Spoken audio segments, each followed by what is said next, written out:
Hello दोस्तों, welcome back Nandini moms blog. तो दोस्तों आज हम बात करने वाले हैं विद्यालय में योगदान करने के बाद आप लोग की ऑनलाइन हाजिरी कब से बनेगा। क्लास में कुर्सी मिलेगी बैठने के लिए या फिर खड़े खड़े पढ़ाना पड़ेगा जैसे हम लोग पढ़ाते हैं। तो मैं अपना एक्सपीरियंस आपको बताऊंगी। क्या पहले दिन से ही आप लोग को क्लास लेना होगा? स्कूल ज्वाइन जिस दिन करेंगे क्या उसी दिन से आपको क्लास लेना है, या फिर ज्वाइन करने के बाद क्या आपको रेगुलर स्कूल जाना पड़ेगा? तो ये तो थोड़ा बचकानी क्वेश्चन है, लेकिन इसमें भी बहुत सी चीज़ें छुपी हुई हैं। इसके बारे में बताएंगे आज हम आपको। या फिर आप लोग को मान लीजिए 15 तारीख तक आपने कोई भी रूम वगैरह नहीं लिया है, स्कूल में जाकर ज्वाइन कर लिया है, तो क्या आपको सेटल होने के लिए रूम वगैरह बुक करने के लिए क्या आपको स्कूल से छुट्टी मिलेगी या नहीं मिलेगी? और दूसरी बात यह है कि क्या क्लास में आप लोग फ़ोन यूज कर सकते हैं या नहीं, और क्या आपका अगर अपने अकॉर्डिंग चॉइस आपका नहीं मिला है, आपका प्रखंड नहीं मिला है, या फिर स्कूल काफ़ी आउट एरिया में है जहाँ पे आना जाना मुश्किल है, तो क्या ये अब चेंज हो सकता है? क्या ब्लॉक आपका चेंज हो सकता है, या फिर क्या स्कूल आपका चेंज हो सकता है? और पहले दिन आपकी हाज़िरी कैसे बनेगी, रजिस्टर पे बनेगी या ऑनलाइन बनेगी? इन सारी चीज़ों के बारे में आज हम विस्तृत तरीके से बात करने वाले हैं, तो वीडियो में लास्ट तक ज़रूर बने रहिए। तो अब हम बात करते हैं कि ऑनलाइन हाज़िरी कब से बनेगा। तो देखिए, अभी आप लोग स्कूल ज्वाइन कीजिएगा तो उस दिन से तो आप लोग का ऑनलाइन हाज़िरी नहीं बनेगा। आप लोग का जो भी हाज़िरी बनेगा रजिस्टर के थ्रू बनेगा। ऑनलाइन हाज़िरी क्यों नहीं बनेगा? क्योंकि ऑनलाइन हाज़िरी बनाने के लिए टीचर आईडी होता है, एक टीचर का आईडी मिलता है। वो जब वो गवर्नमेंट इशू करती है, गवर्नमेंट वो मतलब निकालती है। तो अगर आप लोग का ये टीचर आईडी गवर्नमेंट ज्वाइनिंग से पहले दे देती है, तब तो आप लोग का फर्स्ट दिन से ही ऑनलाइन हाज़िरी बन जाएगी। और अगर नहीं बनता है तो आप लोग का रजिस्टर पे ही हाज़िरी बनेगा। तो रजिस्टर पे ही आप लोग का हाज़िरी बनेगा। और आप जितने बजे स्कूल पहले दिन योगदान कीजिएगा, अपने रजिस्टर के बगल में टाइमिंग भी दिया होता है कि इतने बजे आपने हाज़िरी बनाया और फिर छुट्टी के समय इतने बजे बनाया। तो जितने बजे आप लोग विद्यालय में योगदान कीजिएगा उतना बजे का टाइमिंग वहाँ पे अंकित कर दीजिएगा। ये हो गया कि आप लोग का ऑनलाइन हाज़िरी कब बनेगा। अगर टीचर आईडी कोड आपका मिल जाता है तो आप लोग का 15 तारीख से ही ऑनलाइन हाज़िरी बन जाएगा। अगर नहीं मिलता है तो उसके लिए थोड़ा वेट करना पड़ेगा जब तक कि विभाग आप लोग का टीचर आईडी नहीं दे देता। ये हो गया। अब बात करते हैं कि क्या क्लास में कुर्सी मिलेगी बैठने के लिए या फिर खड़े खड़े होकर बनाना है। तो देखिए, ये सबसे बहुत ही अच्छी बात है कि चेयर मिलता है, कुर्सी मिलती है बैठने के लिए। लेकिन हमारा काम क्या होता है? पढ़ाना, बच्चों को संभालना। तो हम जब भी क्लास में, मैं अपनी बात बता रही हूँ, हम लोग जब भी क्लास में जाते हैं तो हम लोग को बच्चों का सिलेबस कंप्लीट कराना रहता है, पाठ टीका बनाना रहता है, लेसन, इसका लेसन प्लान बनाना रहता है। तो हम लोग कम ही बैठते हैं, उसका यूज़ बहुत कम करते हैं। जब बच्चों की कॉपियाँ चेक करनी होती है तभी हम लोग बैठ के कॉपियाँ चेक करते हैं। या तो मेनली तो यही होता है कि हम लोग लाइन बाय लाइन सारे डेस्क पे जाते हैं, वहाँ से बच्चों की खड़े खड़े कॉपियाँ चेक कर देते हैं। तो कुर्सी मिलती है, नो डाउट कि नहीं मिलती है, कुर्सी मिलती है। अगर आपको टाइम मिले तो आप बैठ जाइए, अगर नहीं टाइम मिलता, आपका जितना पीरियड है उतने पीरियड में अगर आप क्लास ले लेते हैं और बेल बज जाता है तो आपको कुर्सी पे बैठने की ज़रूरत नहीं है। अगर उसके बीच में आपने टॉपिक ख़त्म कर दिया है तो आपको बहुत सी चीज़ें हैं जो आप बैठ के बच्चों को बता सकते हैं, जैसे जीके जीएस के बारे में बता सकते हैं, कुछ एक्स्ट्रा नॉलेज भी आप लोग बुक्स के अलावा भी दे सकते हैं।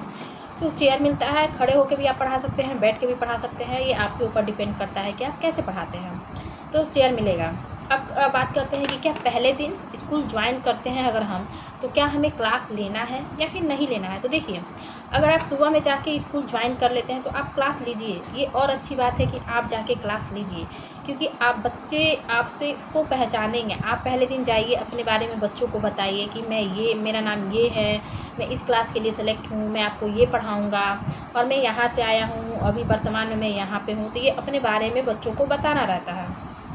तो ठीक वैसे ही आप अपने बारे में बच्चों को बताइएगा। और ये अच्छी बात है कि आप पहले, अब आपके ऊपर है कि आप क्लास लेना चाहते हैं कि नहीं चाहते। लेकिन हम लोग जिस दिन गए थे तो हम लोग का थोड़ा ये छठ का महापर्व था, तो उस समय स्कूल में छुट्टियां चल रही थी, लेकिन विभाग के द्वारा कहा गया था कि जो भी विद्यालय अध्यापक आएंगे उन्हें आप अपने विद्यालय में योगदान ज़रूर कराएंगे। तो हम लोग गए थे तो हम लोग की उस दिन सर ने ज्वाइनिंग ले लिया था। तो चूँकि क्लास नहीं चल रहा था तो हम लोग क्लास नहीं लिए थे। हम लोग ज्वाइनिंग दे के 1 घंटा बैठे और फिर घर चले आए। लेकिन आप लोग के साथ ऐसा नहीं है, मॉर्निंग क्लास चल रहा है और आप लोग के विद्यालय में बच्चे भी होंगे। तो आप लोग कोशिश ये कीजिएगा कि फर्स्ट दिन जाए तो बच्चों का क्लास लें, अपने बारे में बताएं, उनके बारे में जानें, उनसे और अपनी जान पहचान बढ़ाएं। ये अच्छा चीज़ होगा।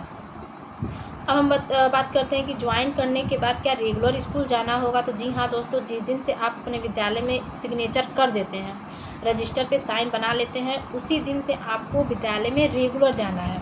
रेगुलर मतलब डेली जाना है। अब हाँ, बीच में अगर आप लोग को तबीयत ख़राब हो गया या फिर आपको कहीं जाना है तो आप अपनी छुट्टी लगा के जाइएगा, CN, जिसका नाम है कैजुअल लीव, आकस्मिक अवकाश। आपको आकस्मिक अवकाश भी 16 मिलेंगे। हम लोग को भी मिले थे तो आपको भी मिलेंगे। तो आपको 16 आकस्मिक अवकाश लगा के, मतलब अपनी छुट्टी लगा के जाना पड़ेगा। लेकिन इतना मान लीजिए, स्कूल में योगदान करने के बाद आप लोग अगर नहीं जाते हैं तो अपनी एक छुट्टी लगानी पड़ेगी। बिना छुट्टी के आप लोग नहीं जा सकते हैं, तो आपको रेगुलर ही जाना पड़ेगा।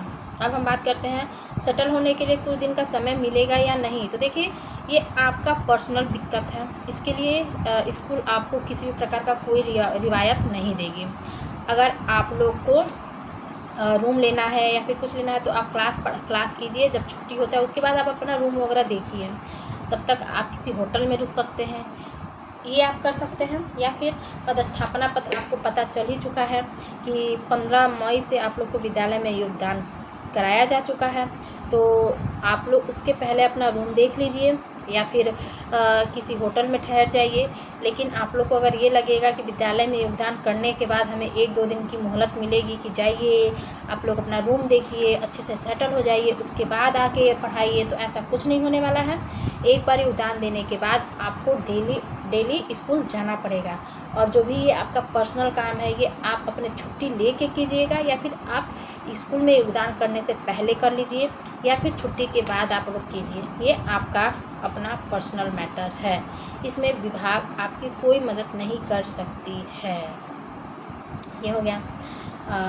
अब अगला है, क्या क्लास में फ़ोन रख सकते हैं। देखिए, जो भी चीज़ें हैं, जब भी क्लास चलता है, घंटी चलती है सब्जेक्ट वाइज, उस समय आप अपने क्लास में फ़ोन नहीं रख सकते हैं। अब सवाल ये उठता है कि हम लोग बहुत से वीडियो डाले हैं जो क्लास के अंदर का है, तो वो उस समय का है जब बच्चों का खेल का पीरियड होता है, बच्चे गेम खेलते हैं। तो कुछ गेम्स ऐसे होते हैं जो हम लोग मोबाइल से देख के बच्चों को कराते हैं, या फिर कुछ एक्टिविटी हम लोग मोबाइल के ज़रिए उसको देख लेते हैं, वैसे कराते हैं, बच्चों को दिखाते हैं, बच्चे वो करते हैं तो अच्छा लगता है, तो हम लोग वीडियो उसका बना लेते हैं। तो वो चीज़ें हैं। लेकिन आपको जब भी क्लास आप लोग कीजिएगा, आपका फ़ोन आपके पास नहीं होना चाहिए। और हम लोग नहीं लेते हैं, क्योंकि हम लोग का बैग में, हमारे ऑफिस में हम लोग का बैग रहता है, तो हम लोग का बैग में ही मोबाइल रहता है। हम लोग क्लास में मोबाइल लेके नहीं जाते हैं और जाना भी नहीं चाहिए, क्योंकि उससे चीज़ें डिस्ट्रैक्ट होती हैं। एक तरफ मोबाइल पे ध्यान लगा रहता है, दूसरी तरफ बच्चों पे, तो ये अच्छी बात नहीं है। तो आपके ऊपर है कि आप रखते हैं कि नहीं रखते हैं। अगर रखते हैं अपने पास में तो मोबाइल साइलेंट पे रखिए, और हाथ में नहीं, अपने पॉकेट में होना चाहिए या फिर पर्स में होना चाहिए। और नहीं तो आप अपने ऑफिस में ही रखिए। 45 मिनट का ही घंटी है, तो बच्चों को अच्छे से उसको पढ़ाइए। तो मोबाइल आपके ऊपर है, नहीं रखना चाहिए, क्योंकि कई ज़िलों से नोटिस आया है कि आपका जो भी मोबाइल फ़ोन है वो प्रधानाध्यापक के पास जमा रहेगा जब तक क्लास चलेगा।